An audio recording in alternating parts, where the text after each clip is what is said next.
Hi mga mare! So it's me and me again! Ayan. So for today's video po, gagawa tayo ng carbonara. C-A-R-B-O-N-A-R-A. Carbonara. And the first step po ay pagpiprito ng bacon. And kapag ganun na po ang kulay ng bacon, iahon nyo na po kasi po baka masunog. And then, the second step po ay pagpiprito naman ng ham. 'Di ba? Masarap po ang madaming ham sa carbonara kasi it's very hammy. Hammy?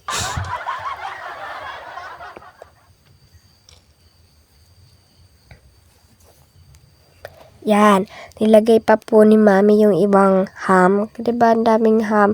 Yan. Ang sarap ng ham. Tapos, i-mix-mix nyo lang po siya para hindi masunog. Yan. So, yung pagluluto po ni Mami is, siguro nagluto siguro si Mami ng mga 8. Ganun ata kasi po, kumain po kami ng 12. Kasi nga po sabi ko sa kanila, 12 po tayo kumain after namin mag-pray. Yan. Kaya after po namin mag-pray, doon na po kami kumain. And, ang naman po, second step. Ang third step naman po ay iahon na ang ham. Kasi po baka masunog na po yan, doon sunog na. So, hindi po sunog yung bacon, toasted lang po yan. And, maglalagay na po tayo ng butter sa kawali. So, diba, makasunog yung kawali namin, pero hindi siya sunog kasi sinet up, anong tawag yun? Sinet up ata nila yun nila Mami, pero hindi daw pantay yung kulay, pero non-stick po kasi yan. Yan. Tapos pagkatas po nun, ay paglalagay ng bawang or garlic. Ba't ka garlic? Charot!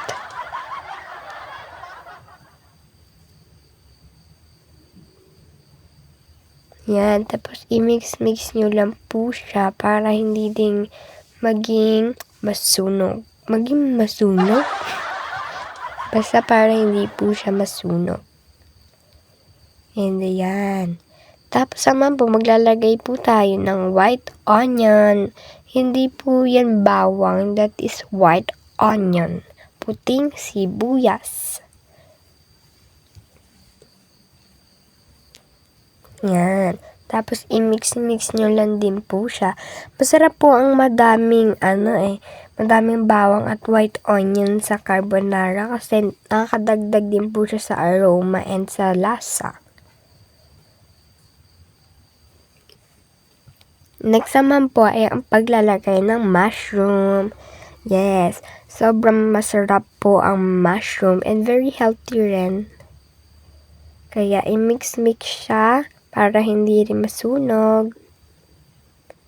As always, kailangan nating i-mix para hindi masunog yung mga ingredients natin. Kasi pag nasunog sila, sayang naman, di ba? Tapos, nilagyan naman po ng asin or salt. And pepper. Durog na paminta po ata yan. Yes, durog na paminta. Which is paminta powder. Durog na durog. Tapos, ayan, i-mix nyo lang po yan. Yan. Diba? And then, maglalagay po tayo dyan ng beef cubes ba yan? Hindi ko po alam basta beef cubes, pork cube, chicken cubes, basta ganun po yung lahi niya. Lahi? Charot! Tapos imimix nyo lang din po siya. And now, nilagyan naman siya ng yung sauce ng pang-carbonara. Yan. Yan po ang nagpapasarap sa ating carbonara. Ang sauce ng carbonara. And then, nilagyan naman siya ng all-purpose cream. Yan. Diba? Sa tingin mo pa lang, sobrang sarap niya na sobrang creamy, ganon. Tapos, lagyan ng cream queso.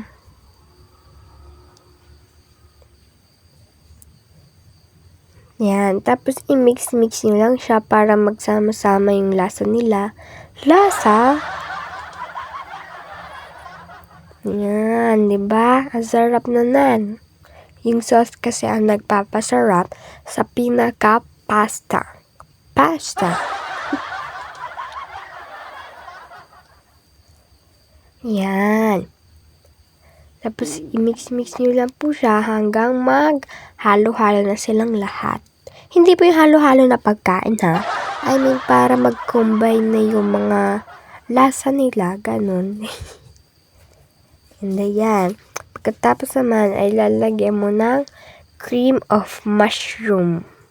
Yan. Nilagyan nila yan ng cream of mushroom para mas maglasang mushroom. Of course, kaya nga po tinawag na cream of mushroom kasi nga may mushroom po doon sa cream. Ay! Yan. Tapos, i-mix nyo lang din po siya para hindi mamuo at para mag-combine po yung mga lasa nila. Yan. I-mix nyo lang siya. Diba? Sa tingin mo parang talaga, ang sarap-sarap na talaga. And yan. Ngayon naman po, ihahalo na natin ang kanina nating prinito sa sauce. Ang una po muna namin nilagay ay ham, bago ang bacon. Yan. Tapos, i-mix nyo lang din siya. Para nga po, hindi mamuo-muo or hindi magdikit-dikit yung ham. Kasi bawal magdikit-dikit. Bawal. Bawal magdikit-dikit. Kasi magdidikit-dikit sila. Ayan. Diba? Sarap na talaga. Natatakam ulit ako kahit kakakain ko lang ng carbonara. Tapos ayan, nagpa-boil po tayo ng water. And, doon po natin ilalagay ang pasta.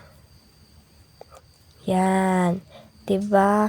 Magdahan-dahan lang din po. And, reminder, magdahan-dahan lang din po sa paglalagay ng pasta sa mainit na water. Kasi po baka matapon po yung water, mapaso po tayo. No? Kaya po, slowly lang po. Huwag magmamadali. Yan. Tapos ilulublob lang po natin yung mga pasta para pantay po yung pagkalambot nila. Kasi po pag hindi mo sila nilublob, hindi po pantay yung pagkalambot nila. And ayan naman po, pagkatapos naman po nun, ay nilagay na po natin ang pasta sa sauce. So this is the final na po. Tapos imi-mix na yan pag, diba? Ang galing ka manghula, no? Sabi sa inyo, imi-mix na yan eh. Tapos, yan, diba? It's so creamy. Wow. So, ang tawag po dito ay creamy carbonara. Wow. C-A-R-B-O-N-A-R-A. Carbonara. I-mix nyo lang po siya para po pantay din po yung pasta dun sa sauce. Yung para po walang matira na pasta na walang sauce. Gets you po ba? Tapos ayan, lalagyan naman po natin ng toppings ng bacon. So hindi po pala sinama yung pang toppings na po pala yung bacon. So ayan, luto na po siya, diba? So that's it po. Bye-bye mga mare!